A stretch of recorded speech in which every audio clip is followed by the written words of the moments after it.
66 రాజ్యములకు అధిపతిని 33 దేశములకు మురిసేపురెడ్డిని.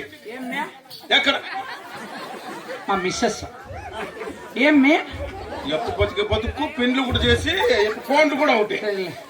ఆ పాప ఏమంటానంటే కాదు మమ్మ కూలోళ్ళు కాయల కోతకు వస్తారు కదా తీపన్నం చేతున్నా అంటాను. ఏమంటావా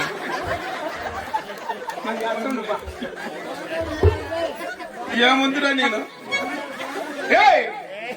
ఎవరికి రా నువ్వు దీపల్లమ్మ చేసి పెట్టాలి? యారానే చేతుకుంటేది నా కొడుకు నీకే సిగ్గులేదు, నీ పిల్లలకు కూడా సిగ్గులేదు కదా. అతన్న పాత కదా పాత ఉంటే నా కొడుకు లేవు ఉండేది. 150 రూపాయలు డబ్బులు పెట్టుకుని ఆ కొడక ఎన్ని మాటలు ఇవి నేను పెడతాక పద్దు నీకే ఏంది పెడతావు? ఏమో నాకు అయితే అర్థం కాలరా. అదేంటి చెప్పు. 66 రాజ్యములకు అధిపతిని 33 దేశములకు మురిసేపురెడ్డిని. ఎక్కడానికి ఆనుగులున్నాయి, ఏలడానికి రాజ్యం ఉన్నది. సవారి చేసే కురుమలి కలవు, పండన పాన్పులు కలవు, కూర్చొని కుర్చీలు కలవురా. అట్లయితే మొన్న ఎల్లీరికాయకి నాతా ఇప్పించుకుంటావు 40 రూపాయలకి. నువ్వు టీతావునా వేసుకొని తాగుతు పైపు మాట